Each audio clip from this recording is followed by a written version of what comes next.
Communauté, bienvenue dans cette vidéo, la vidéo numéro 10, je crois. Voilà.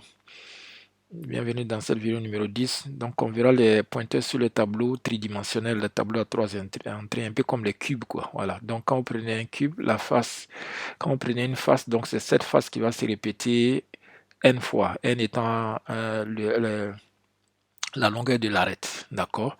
Donc, c'est un peu un objet de l'espace, quoi. Voilà. Donc, on va voir, ça peut intéresser ceux qui vont faire de la programmation sur les jeux vidéo ou bien même en intelligence artificielle aussi, hein. Quand on va faire le deep learning, donc le deep learning, on a besoin, on peut utiliser ça, le tableau pour avoir plusieurs entrées quand on va faire le calcul de descente de gradient. Bon, bref.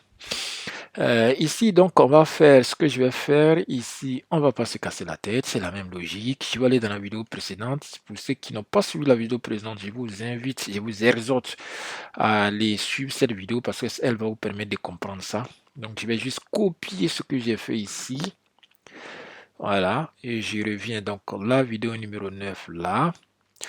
Je vais donc coller et mettre à jour. Je viens là. Je vais la coller ici et je vais mettre à jour. Alors, pour voir, vous voyez ici la déclaration, j'ai deux éléments, c'est-à-dire élément numéro 1, élément numéro 2. Et sur chaque élément, j'ai deux lignes. Donc, ça, c'est le nombre d'éléments, c'est-à-dire le nombre d'accolades fermantes. Donc, vous voyez, quand une accolade s'ouvre et se ferme, donc j'appelle ça un élément. Ici, deux éléments. Donc, c'est ça le premier 2. Le deuxième, ça veut dire dans chaque élément, j'ai combien de lignes? Deux lignes. Et dans chaque ligne, j'ai combien d'éléments? 3. Donc, ça fait un tableau tridimensionnel. Ici, c'est la même logique. Seulement que, sauf que là, j'ai 4 éléments. Donc, c'est les 4 ici. Et j'ai deux lignes. Deux éléments. Et sur chaque élément, j'ai deux lignes. Et sur chaque ligne, j'ai 4 colonnes. Maintenant, on va adapter. Ici, vous vous rappelez, pour le tableau à tableau à une dimension, donc c'est ça. Ici, on avait quand on était sur le tableau à deux dimensions, voilà comment j'ai déclaré. Ici, donc, c'est simple. On va juste doubler le pointeur ici. Et on va juste préciser que chaque élément, il y a 4. Pour le premier, il y a combien? Pour le premier, il y a 3. Ok, donc il y a 3 éléments. Si vous avez suivi la vidéo précédente, donc ici, je vais dire d'abord qu'il pointe sur A. Donc dans ma boucle, j'aurai 3 éléments ici. J'aurai IJK. IJK. Donc je vais garder cela, j'aurai besoin. Pour ne pas, donc IJK. Et je ferme ici. Là. Et là, donc, j'aurai IJK. Là, lui va parcourir le nombre d'éléments. Ici, il y a combien? Un élément, deux éléments. Donc là, ça va aller de 0 à 2. Ici, après la boucle qui vient, va parcourir le nombre de lignes. Donc chaque élément, il y a deux lignes. Ici, il y a 2. Et dans chaque élément, j'ai combien de colonnes ici? Pour lui, c'est 3. Donc là, j'ai 3. Alors, on va voir ici. Donc, PTR, I, J et K. Voilà. Et ici, alors lui, on va l'adapter après. Pour le moment, on va juste afficher ça. Donc, le même pointeur. Et je vais dire quand j'affiche un élément, quand il finit de, ça c'est quand il va afficher d'afficher et il va finir de parcourir. Donc ici, je mets fin colonne pour que vous compreniez. Bon, je mélange anglais français. Fin colonne, ici c'est lui fait, ici c'est fin ligne, c'est-à-dire quand il finit d'afficher fin ligne. Alors, on va suivre colonne. Hein. Et ici, ce sera fin élément. Voilà. Donc ici, c'est fin élément. Voilà. Maintenant, si j'affiche, je veux que quand il finit une colonne, voilà, est-ce que j'ai mis mes printf? Donc, quand il va finir toute la colonne, il faut que je mette printf. Donc là, lui, il va finir la colonne, je mets printf. Et chaque fin de colonne, il vient à la ligne. Voilà. Donc, pour ici, et je mets printf. Quand il finit, voilà, c'est bon. On vérifie ici. J'ai pas le run. Donc, ce que je vais faire, je vais copier. Non, ne vous en faites pas, c'est rapide. Je reviens sur le langage ici. Vidéo numéro 10. CTRL A, CTRL V et j'ai mon run. Voilà, ouais, c'est rapide. Donc, si j'exécute, il me dit char, ah oui, j'ai oublié de changer. Le copier-coller est passé par là. Ici, c'est un int. Hein.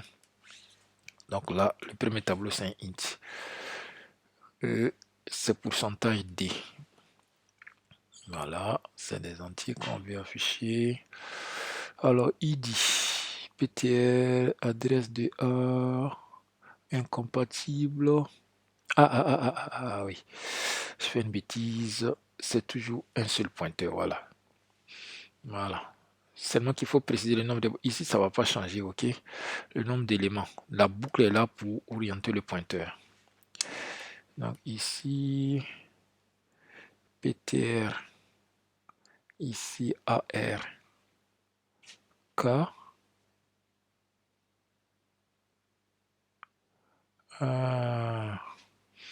Il y a un souci là. Il y a un souci là. IJK, il dit 3.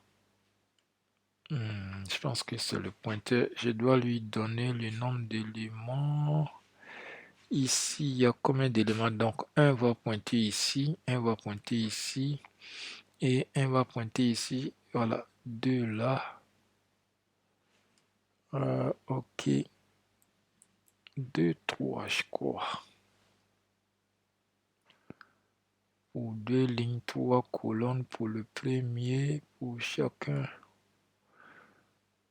Mais pourquoi il se plaint sur K? Attends, j'irai pas. K. Ah oui, j'ai pas déclaré K. Donc K ici. K là. K ici. Maintenant, si j'exécute. IJK, il me dit value is not an array. Subscribe value is not an array. Il dit que c'est pas un tableau de tableau. On va y arriver. Donc, je vais lui dire il y a 2 lignes. Et sur chaque ligne, tu as 3 éléments de colonne. 3. Donc, si j'exécute ça, et voilà.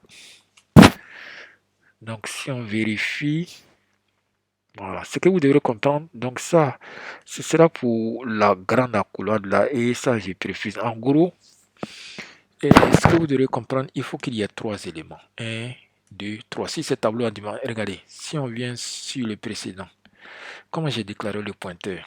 C'est un pointeur, un tableau à 2 dimensions. Donc ici, il faut 2 dimensions.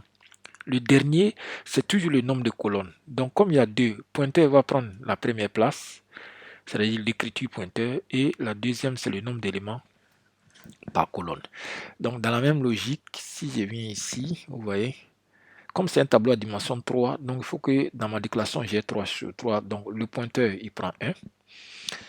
Le tout dernier, il prend le nombre de colonnes, le nombre de colonnes par ça, et son voisin, le nombre de colonnes dans quoi? Dans le nombre de lignes, le nombre de lignes 2. Et voilà, il les affiche. Donc le dernier, on est d'accord que le dernier, c'est 223, le voilà ici. Voilà, si elle fait la même logique ici, donc ici, 2 de 4, 2 de 4. Vous pouvez aussi, si vous voulez, vous prenez juste les 2 derniers. Donc ici, il y a 24, 2, 4. Je vais juste mettre 2, 4 ici. Et là, ce sera 4. Voilà, même s'il n'affiche pas les caractères. Là, c'est pourcentage D, pourcentage C. Et si j'exécute... alors, il y a quelque chose qui n'a pas marché. OPVQ. Alors, il pointe sur B. On est d'accord, puisque celui-là, il y a fini à A, c'est le B que je vais afficher. Et voilà. C'est pas encore fini. Alors, Est-ce que je casse le type? Ah, char. Vous voyez? Char.